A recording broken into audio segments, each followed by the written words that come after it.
నమస్తే, welcome to our channel. Andhra Pradesh లో జరిగిన ఎన్నికల్లో టీడీపీ కూటమి విజయం సాధించిన తర్వాత టీడీపీ, జనసేన, బీజేపీ కలిసి ప్రభుత్వాన్ని ఏర్పాటు చేశాయి.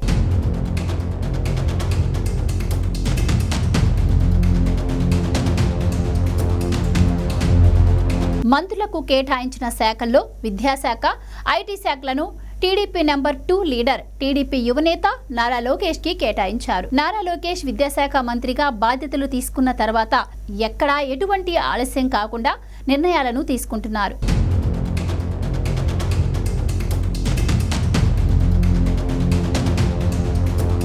మంత్రి నారా లోకేష్ తీసుకున్న నిర్ణయాల మూలంగా ఇప్పటికే పలువురు లబ్ధి పొందారు. తన శాఖకు చెందిన వారే కాకుండా ఇతరుల సమస్యలను సైతం వినడం కోసం ప్రతిరోజు ప్రజా దర్బార్ను నిర్వహిస్తున్నారు. ప్రజా దర్బార్లో వచ్చే సమస్యలను తక్షణమే పరిష్కరించడానికి ప్రయత్నం చేస్తున్నారు. ఇక టీడీపీ యువనేత రాజకీయాల్లోకి వచ్చిన తర్వాత తాను తన తండ్రి టీడీపీ అధినేత నారా చంద్రబాబు నాయుడు వారసుడిగా కంటే స్వశక్తితో ఎదిగిన నాయకుడిగానే పేరు తెచ్చుకోవాలని తాపత్రయపడుతున్నారు. అందుకే 2014లో టీడీపీ గెలిచిన సమయంలో మంత్రి పదవి తీసుకోవడానికి ముందుగా ఒప్పుకోలేదు. తర్వాత ఒప్పుకొని ఎమ్మెల్సీగా ఎన్నికయ్యారు. ఆ తర్వాత 2019లో జరిగిన ఎన్నికల్లో తాను మంగళగిరి అసెంబ్లీ నియోజకవర్గం నుంచి పోటీ చేస్తానని లోకేష్ పార్టీ అధినేత చంద్రబాబుకి చెప్పారు. అయితే మంగళగిరిలో పార్టీ ఏర్పడిన నాటి నుంచి ఇప్పటి వరకు కేవలం 1983, 1985లో మాత్రమే టీడీపీ గెలిచిందని, తనను కుప్పం నుంచి పోటీ చేయాలని, తాను ఎక్కడి నుంచి పోటీ చేసినా గెలుస్తానని లోకేష్ కి చంద్రబాబు సూచించినప్పటికీ లోకేష్ వినలేదట. తాను రాజకీయ వారసుడిగా కాకుండా స్వతహాగానే రాజకీయాల్లో నిలబడాలనే పట్టుదలతో ఉన్న లోకేష్ తాను మంగళగిరి నుంచి పోటీ చేస్తానని, గెలవని చోట నుంచి గెలిచి తన సత్తా చాటుకుంటానని చెప్పారు.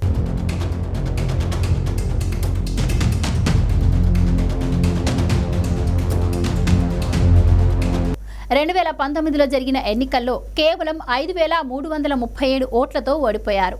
అప్పటి నుంచి మంగళగిరిలోనే తాను పనులు చేస్తూ ప్రజలకు దగ్గర కావాలి అనే పట్టుదలతో ప్రజల దగ్గరికి వెళ్లారు. ఇదే సమయంలో యువగళం పేరుతో రాష్ట్రంలోని ప్రజల సమస్యలను తెలుసుకోవాలని యువగళం పేరుతో పాదయాత్రను చేపట్టారు.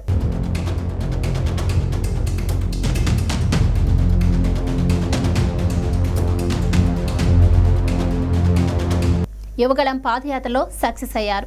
ప్రజల సమస్యలను తెలుసుకుని వాటి పరిష్కారానికి ప్రయత్నం చేశారు. 2024 ఎన్నికల్లో తాను చేసిన యువగళం యాత్రలో వచ్చిన అనుభవాలను ఉపయోగించుకున్నారు. తాను గత 5 ఏళ్లుగా నియోజకవర్గ ప్రజలకు అందుబాటులో ఉండి చేసిన సేవలకు, పనులకు నియోజకవర్గ ప్రజలు తనకి 2024లో అత్యధికంగా 91,413 ఓట్ల మెజారిటీని ఇచ్చి అసెంబ్లీకి పంపించారు.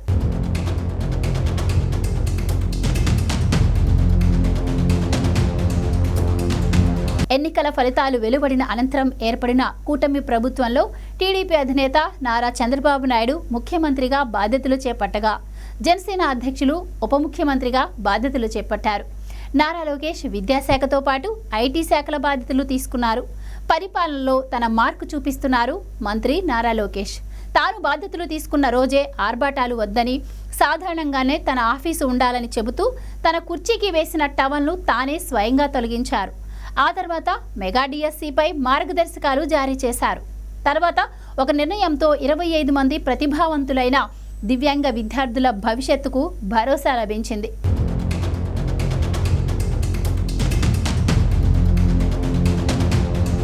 దేశవ్యాప్తంగా ఐఐటి, ఎన్ఐటీలలో సీట్ల సాధింపునకు అర్హత ఉన్న దివ్యాంగ విద్యార్థులు ప్రభుత్వం చేసిన చిన్న తప్పిదం కారణంగా సీట్లను కోల్పోయే పరిస్థితి వచ్చింది. ఇదే విషయాన్ని ఒక విద్యార్థి మంత్రి లోకేష్ కి వాట్సాప్ ద్వారా చేరవేశాడు.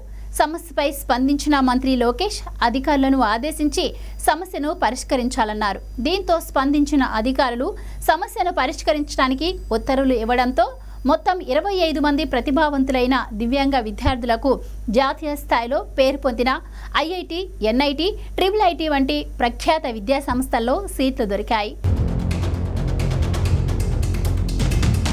మంత్రి లోకేష్ తన శాఖకు చెందిన సమస్యలపైనే కాకుండా టీడీపీ జాతీయ ప్రధాన కార్యదర్శిగా, రాష్ట్ర మంత్రిగా పలు సమస్యలపై స్పందిస్తూ ఉంటారు.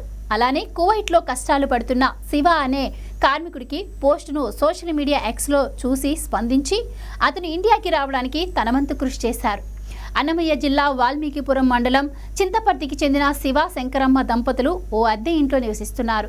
వీరికి 2 కుమార్తెలు. కూలి పనులతో బతుకుతూ ఉంటారు. డబ్బులు సంపాదించాలన్న ఆశతో ఉపాధి కోసం కువైట్కు వెళ్లాలని నిర్ణయించుకున్నారు. అప్పులు చేసి రాయచోటికి చెందిన ఏజెంట్ హైదర్ ద్వారా శివ నెల రోజుల క్రితం కువైట్కు వెళ్లారు. అక్కడ ఎడారిలో జనసంచారం లేని ప్రాంతంలో కోళ్లు, గొర్రెలు, పావురాలు, బాతుల్ని మేపే పనిలో ఆయన్ను పెట్టారు. సంబంధిత యజమానులు 4 రోజులైనా అక్కడికి రాకపోవడం, సరిపడా ఆహారం, నీటిని అందించకపోవడంతో బాధితుడు భయపడిపోయారు. బాధ చెప్పుకుందామంటే కనుచూపు మేర జనసంచారం కూడా లేకపోవడంతో మానసికంగా కుంగిపోయారు. ఈ తరుణంలో తన భార్యకు, ఏజెంట్కు సమాచారం అందించారు. అక్కడ పని చేయాల్సిందేనని ఏజెంట్ స్పష్టం చేశాడు.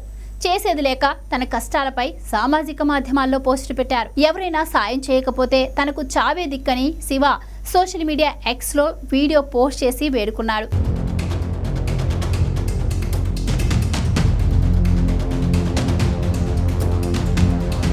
ఈ వీడియోపై స్పందించిన మంత్రి లోకేష్ వెంటనే ఆ విషయంపై దృష్టి పెట్టాలని టీడీపీ ఎన్ఆర్ఐ బృందాన్ని ఆదేశించారు. దాంతో స్పందించిన టీడీపీ ఎన్ఆర్ఐ శాఖ కేంద్ర ప్రభుత్వ సాయంతో శివను త్వరలోనే ఏపీకి తీసుకురానున్నారు. మంత్రిగా బాధ్యతలు తీసుకోకముందే నారా లోకేష్ ప్రతిరోజు ప్రజా దర్బార్ నిర్వహిస్తానని ప్రకటించారు.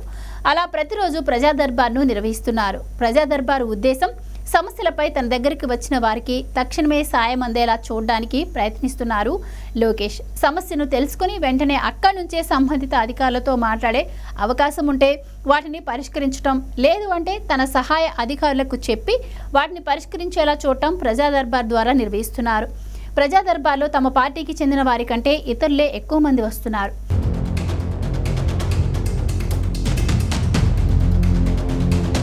తమ పార్టీ వారి సమస్యలను పరిష్కరించడానికి పార్టీ నేతలు ఉన్నందున వారికంటే ఇతరులే ఎక్కువ మంది లోకేష్ ప్రజా దర్బార్కి వస్తున్నట్టు తెలుస్తోంది. అందుకు కారణంగా టీడీపీలో నెంబర్ 2 లీడర్ కాబట్టి కొన్ని పైరవీ పనుల కోసం కూడా కొందరు వస్తూ ఉండగా వాటిని చేయడానికి లోకేష్ సున్నితంగానే తిరస్కరిస్తున్నారు. అలాగే మంత్రిగా బాధ్యతలు చేపట్టిన నాటి నుంచే సాదా సీదాగా ఉండడానికి లోకేష్ ఇష్టపడుతున్నారు. తన పర్యటనలో ఎలాంటి హంగు ఆర్భాటాలు ఉండకుండా చూడాలని ఉన్నత స్థాయి అధికారులు ఎవరూ కూడా తన పర్యటన సందర్భంగా పనులు మానుకొని బందోబస్తు కోసం రావాల్సిన అవసరం లేదని స్పష్టం చేశారు. తాను జిల్లా పర్యటనలో ఉన్నప్పటికీ వారి పనులను వారు చేసుకోవాలని సూచించారు.